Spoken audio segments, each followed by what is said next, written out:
What's good, everybody? It's your boy Common. We back with another video, right? So, real quick, I wanted to talk about, does Dak Prescott get enough credit for being a upper echelon quarterback at this point in his career? Because now that we look at it, right, Drew Brees retired, Big Ben on his last leg, Phillip Rivers retired.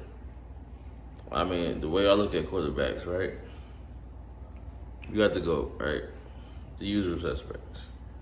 You got the GOAT, Pat Mahomes, Sean Watson, Russell Wilson, and Aaron Rodgers, right? But the way I look at things is, the GOAT is in his own conversation, right?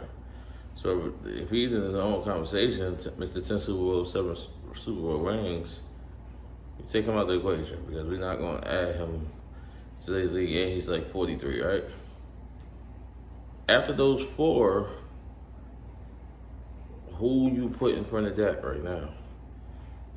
At the any of those four, it's a great debate. It's a debate either way. I mean, who's the closest to him right now? Who would you put? Josh Allen? We got that debate. I mean, he got one season where he achieved something with his arm as a quarterback. So far, like in terms of like completion percentage and league like expectations, he had a great season last year. Like, I'm not taking that away from him, but since we traded for Amari Cooper, Dak has been at the top of the league in every stat, and that's on top of Pat Mahomes and everything.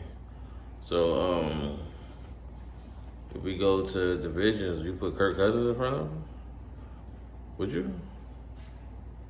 You gonna put a new guy, Kyler Murray, or somebody in front of him? Baker Mayfield? Ryan Tannehill?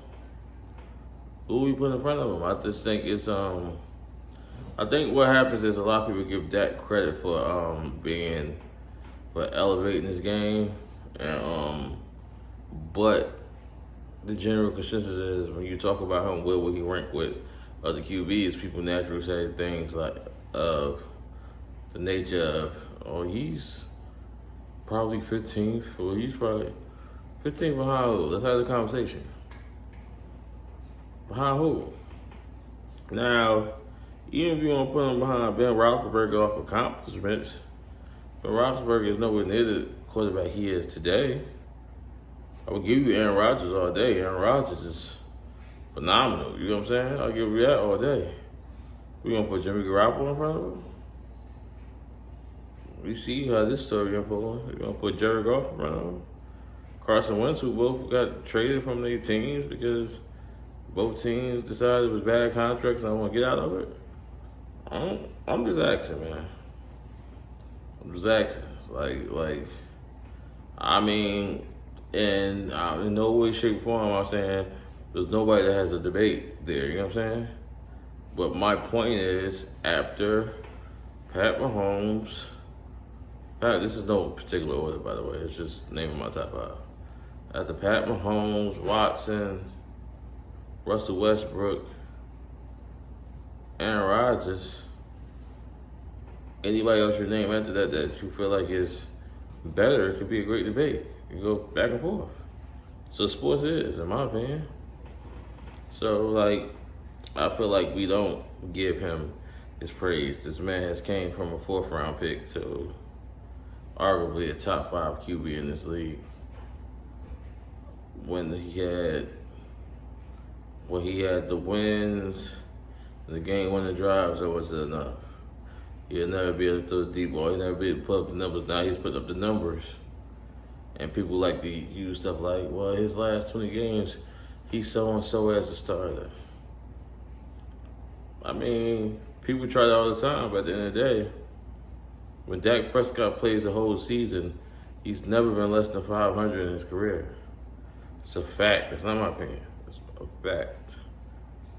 last year he got hurt. It wasn't no. He got hurt with what, going on the fourth game or something?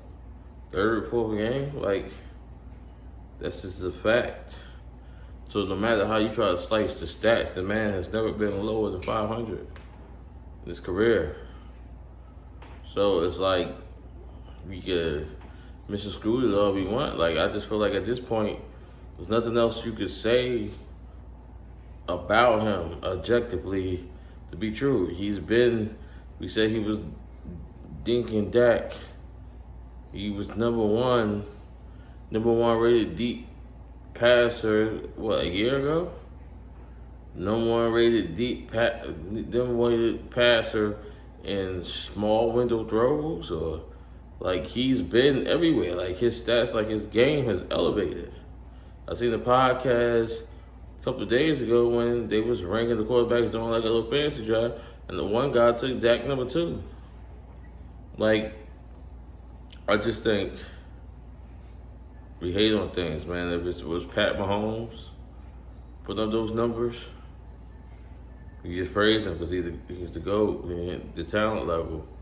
I love Deshaun Watson. He put up identical numbers that Dak put up in that 8-8 season with his team on 4-12, and I don't fault Deshaun Watson at all because this roster was terrible, the team is terrible, the organization is terrible. I don't fault him at all, but when Dak put up them same 4,900 yards and all 30-something touchdowns and all that and our team on 8-8, everybody was screaming how much of an underachiever he was, and he was just stat stuffing. I'm just saying, man, look at things, and I put things in perspective and look at them for what they is. You know what I'm saying? And, channel's slowly growing. I just want to thank everybody that tunes in, anybody that's subscribing. It don't have to be a lot, but I appreciate anything. I appreciate one view. I appreciate one like. I mean, it don't go unappreciated, man. So, let me know what y'all think in the comments. Always remember to like and subscribe. It's your boy, Kama. Salute.